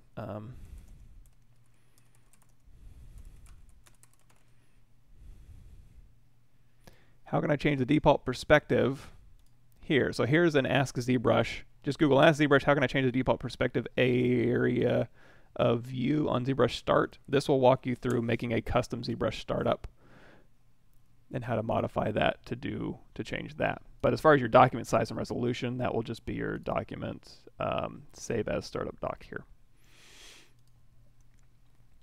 Going to make a helmet? Sure, we can make a helmet. Now, with caveat, if I'm going to make a helmet, this is how we're going to make a helmet. We're going to go here. We're going to go to brush, and oh, I think we lost it. So we're going to go to tool, Ryan King's line, hide, drag it out, edit mode, delete other, Control Shift. And you know what? This one, I don't necessarily want teeth or the whole jaw, so I'm just going to grab this top part, Control Shift A. We're going to go ahead and delete hidden, and now we can just grab this one. So we're going to go to brush, create insert mesh, new, because this is how we got to start our helmets. Because we want it to be cool, it's got to be a skull. I need to come up with a rhyme for that so people will believe it. Okay, so we're going to go ahead and split mask points, do Shift D on this one here.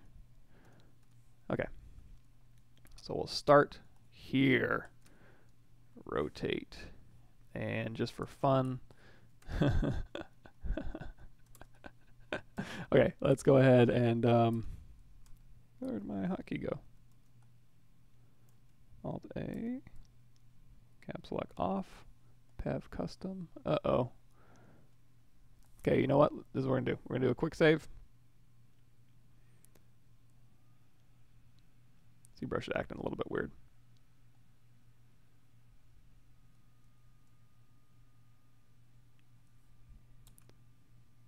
Yeah, somehow my preferences got switched with Pav custom.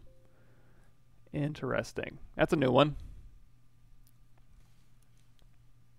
Here, quick save. Let's load that last one up here.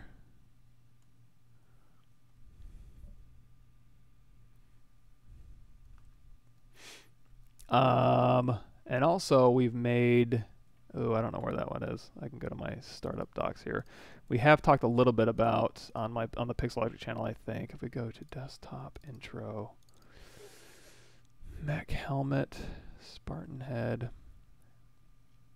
So the making of this one is actually on my YouTube channel. And let me see if I can find, geez, is that really that big?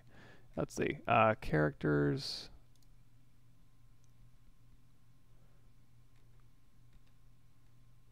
Dang it, I don't remember where it is.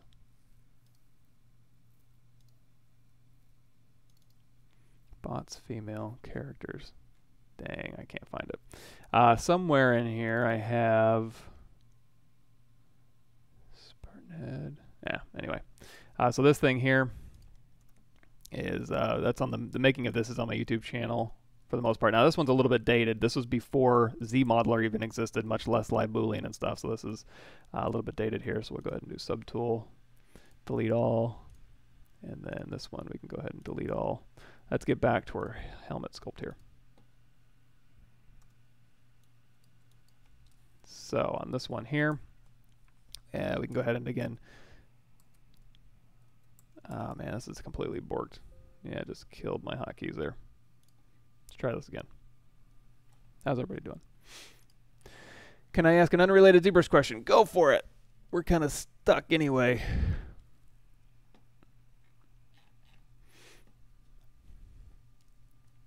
Here we go. Let's see.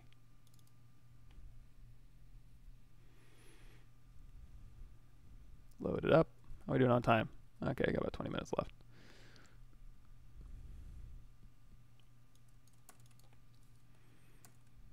So let's go ahead and change this resolution, blur down, Dynamesh this. Oop, Dynamesh is a little bit higher resolution. There we go. X symmetry turned on, mirror and weld. And now we can kind of go start having some fun. So I can start, let's clip this down here. Or you know what, let's do trim. Trim, we'll kind of slice through. Ooh, quick mirror, mirror and weld. There we go. And we can kind of knock this back a little bit. It's a little bit straight up there. It's a more female looking skull. And we're going to make him angrier. So preferences, edit, line cursor to surface.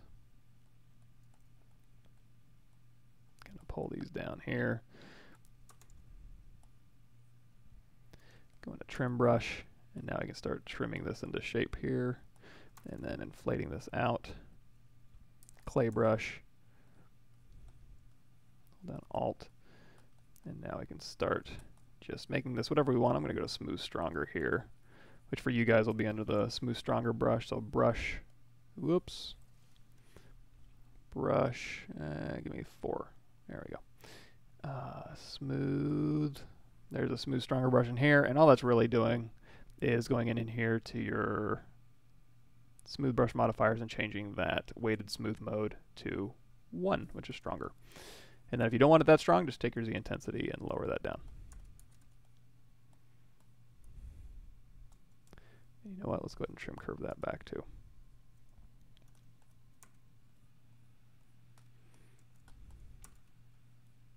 Let's crank up our Z intensity here. We'll turn off our lazy radius by hitting L. And now I can just really quickly go through here and start just dialing in any sort of look that we want here. Use our Damien standard maybe, or your orbs we were talking about earlier. Can't have too many ways to slice and dice stuff. Going here with the clay brush, we'll build up to those edges here. And you know, this is a start to our helmet. And depending on what you want your helmet to look like, we can go in here to brush insert. Let's go. It's my custom menu here. Whatever. Split to mass points here, and then we'll go ahead and dynamesh those. Snake hook. Give them some little baby horns here. We'll go ahead and inflate those up a little bit. Nice. And then we can go ahead and with our trim brush and trim this down.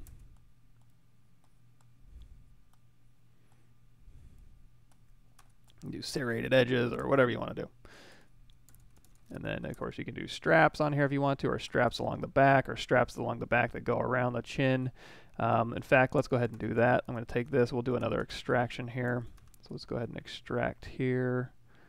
Control Alt Tab to sharpen that up here. Let's see, make sure we have just one small mask. And under mask, I'm also going to do auto masking. I'm going to turn on back face here, so we can kind of just do that. And make sure that subtool, extract. Whoa, too much. I think it kept our extraction settings from previously. That'll work, accept it. And again, let's just rebuild this one. Delete hidden, zero mesh, half, half, half, half, half.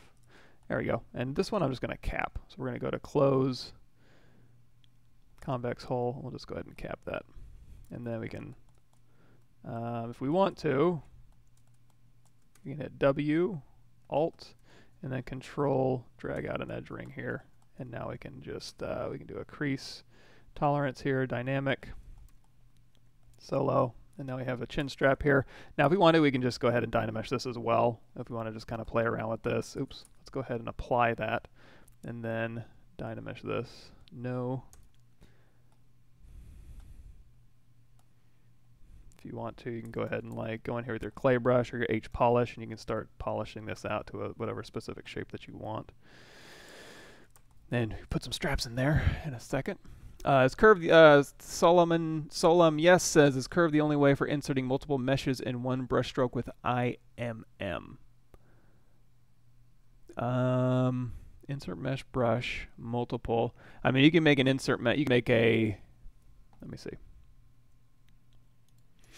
Kind of. I mean, you can do it all in one. It'll just be a more complex insert mesh brush stroke. So we go here, hit W, go to brush, insert, industrial parts M, and we'll grab this one. Oops, hit W. We'll swap this one out here, and then We'll control drag this one over, and then we'll swap this one out here. We'll control drag this one over, and we'll swap this one out here. So you can make these into one. So brush, create, insert, mesh, new. What is this? We don't need that. Delete all. I forgot we brought her back in. So you can use this as inserting multiple. And if you wanted it to conform to the surface, like if you wanted it to be rounded, see how when I drag it out here, it kind of just goes straight. I want it to like maybe curve to the head. That would just be a matter of going in here to your modifiers here and turning up your projection strength, and that way it'll actually follow, or it should. Brush insert, projection strength. Don't make a liar out of me. ZBrush. Let's do machine parts. Let's do steam gears here. So if you select this one here, projection strength up to 100. Maybe I have to do it on here. There we go. Okay, that's fine. So projection strength, I guess just have that selected, because projection strength is only going to work on what's selected, I suppose. So now we can do projection strength, and I'll go ahead and snap. See how it's kind of conforming to our surface as it wraps around. So if you wanted to conform to this one, just select this one, and now you can kind of drag it, and it'll conform to the roundness of that underlying shape. And of course, you don't have to do projection strength at 100. You can do projection strength at whatever you want, but that'll kind of conform it to the surface. But yeah, you could also use IMM with a curve brush to insert multiple at a time. And you can also just set it up. So we go to brush, insert, steam gear, for example. What we were doing last time is a multi-mesh selector, and now you can just kind of cycle through different ones as you do this. So that's one brush kind of quickly. Or if you want them to be all the same size, obviously you're going to want to do, how the heck? Oh, you know what? I guess I can't do a drag stroke. I guess it is just drag rect. That would be with the alphas. So if you go to brush, chisel, rect. There we go. Now we can do drag dowel, drag that down. So now, and even on this one, let's do Control D so we can get a little more resolution. So even on this one here, you can go down here to your multi-mesh selector and cycle through and just change those on the fly to different ones. Thanks for showing up from Brazil. Speaking of Brazil, Luis Cruel, the guy I was talking about earlier, the Houdini guy, I think he's from Brazil. Rio, I want to say. Here's a little question I have. How are you dealing with retopologizing beveled, not perfectly sharp edges and perfectly rounded openings in mesh? All redone outside of ZBrush or Nizumi. Thanks for showing up. Beveled edges. Kind of depends. Like sometimes you can use ZRemesh to do a little bit of that. Let's talk a little bit about that. Let's do we'll do a cylinder 3D. Go into edit mode and we'll make it a polymesh 3D. And I'm going to switch to Y, and we're going to do a little transpose modeling here. So we're going to mask off this top, invert that mask. And now we can do with scale, Control Shift, bring in an edge ring, and then W, we can move this up. And then again, scale, Control Shift, Control, bring in an edge ring, W. Let's just bring in another edge ring actually. Again, we're just using scale to do this, and then W will push this back down. Now, if I wanted to remesh this, I would go into group by normals, and if you need to, change your max angle. So we'll go ahead and grab that one as well. And then we'll go ahead and crease polygroup, divide this up, go in here and yeah, dynamesh this thing. So we got a mesh that we have to remesh, right? Sometimes you can go in here. I would maybe run a quick polish by features just to kind of clean those up, or there's that macro polish polygroup border. I'll just take those and smooth out your borders. And now when you go into ZRemesh, keep groups, smooth groups down to 0, depth size down to 0. And let's see what this does. So you can kind of put in, as long as you have groups in there, you can kind of use ZRemesh to remesh your object and get that going. And then you might be able to, you might recap this one. So we'll go Control Shift and we'll go ahead and delete hidden. And we'll go ahead and do close convex hole here. And you could just keep doing half, and you can also go in here and manually clean this up. You can do insert single edge loop and hold down Alt and be like, you all go. Or sometimes you can go in here to your geometry, edge loop, delete loops, and that'll get rid of some of the extraneous stuff, you know, a little bit. So, you know, if you're lucky, that'll work. But manual retopology on something that's more complex and I want to get perfectly right, like this thing. Now, luckily, this thing is just dynamic. So if I do Shift D, that's pretty much already my game res. I just need to clean it up a little bit. Like, I don't need this one. So I can go through here and kind of clean these little extraneous edges up that I don't need, that aren't changing the silhouette. Clean up this garbage that I had in there that's wreaking havoc on my model. And I'm pretty much done. And maybe going in here and collapsing some of these edges in here, but you know, that's not too bad for a game res, I suppose. Yeah, or if I didn't have this, if it was like Control D, and then Dynamesh this. Whoa, let's Dynamesh a little bit higher. There we go. So let's say it was just triangle meshes, like so. Now at this point, I probably would just go in and manually retopologize it with Z-spheres. Maybe do a little bit of cleanup with Z-Modeler, go into Maya or TopoGun or 3D Code or whatever you want to use to retopologize. From Switzerland, you got the umlauts. I believe it. What was the plugin used for my hair? CG, what is it? Maya to, God, I wish I could remember. I don't do hair that often. It's been a long time. To hair.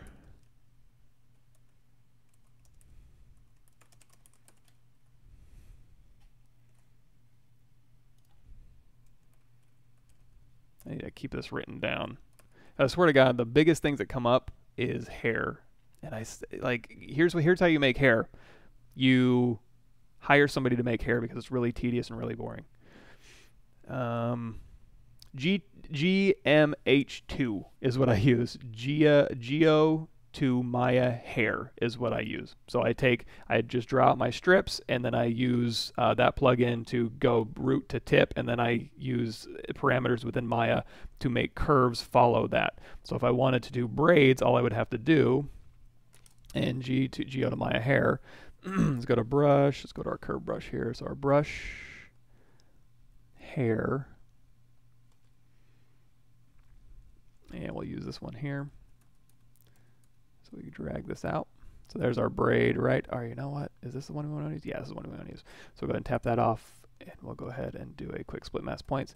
Now, if we don't like this geometry, which I might not, I'm going to go over here to our Zero Mesh same, and that'll just give me new topology. And now what I can do in Geo to Maya hair is I can say, hey, Geo to Maya hair, follow this strip down this way and make my curves for my hair follicles or my hair follow that strip. And that way it'll just braid the curves for me, and I can do like cinematic hair, or if I want to, I can also tell it, turn these into hair cards that follow these strips, and then I can have a bunch of hair cards that are braided.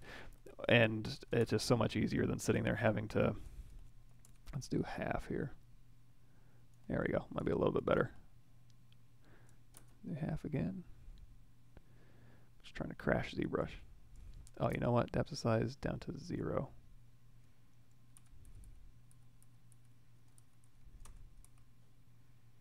Same, depth of size down to 0.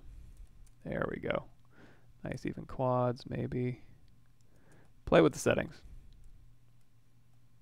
That one might be working a little bit better. Let's see. Because you can kind of strip these things out, but you probably have to play with the settings a little bit. But that's what I did to make complex hair shapes. And Russia and Texas. You're up early for Texas, man. All right, how are we doing on time? All right, it's 8 o'clock. I guess it's not that early anymore. I'm going to head out. Hopefully this has been an enlightening experience. Let's see. Oh, I guess we are in here. So what did we do? Oh, we made this cool dude. If you want to also, remember you have your undo slider up here, so you can just drag this undo slider back. Not that those aren't cool shapes, but if you want to kind of go here and just drag that on back. There we go. And then this thing here we don't need, so subtool delete. I will bid you guys adieu and see you. Oh, I won't. I think that kind of overalls here. Let's go ahead and just drop these down. And if you want to be a little bit lazy with this one too, you can just go to like brush, insert, model toolkit here, M, and then we'll just grab like this fastener here. And now we can just kind of, if you hold down control, it'll snap it to your brush size. So you can just go through here. You don't have to do an insert mesh brush or anything. You can just kind of snap those in. So here, here, here, here. All about that sweet, sweet detail. Look at that. Pantsless warrior. Let's render them out. Oh, that's another thing. If you missed it on my Pavlovich workshop here, go to here. Go to the stylized rendering guides. I edited it for you guys, organized it a little bit better. So now you can do just crazy awesome. Let's go ahead and just do like a stylized ink render this really quick before I leave. Material, comic style rendering here. It's Pavlander super shader here. So now we can do kind of an ink shader here. Let's go into the modifiers on this one here. We're going to go to our material here. Modifiers, S3. Yeah, put on a little ink modifier here, or there's a ton of really cool ones in here. Here's a little comic render here. So you go in here and render this out. Boom. Or if we do like, oh, you know what? So this is going to overwrite here. So let's go to overwrite our matcap red wax here, and we'll just grab, we'll do Batman. Little Batman render. Or we can do chalk. Let's go back to, ooh, this one's a cool one. Or this one here. This basically walks you through all of these settings here that we're talking about. That we're not really talking about them. Ooh, you know what? Let's do that one too. So this one will turn on S3, and we'll do the shadow render here. Nice BPR render. Yeah, we can change our light direction and all that. So take this into our comic book here. Be like, I'm super awesome dude.com. And also we can also go in here to our render settings here.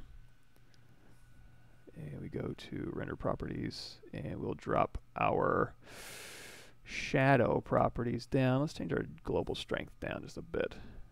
Oh, maybe not that much. There we go. Little lighter on the shadows there. He looks so friendly. So we'll tap him, and we're going to go, you are meaner. Grr.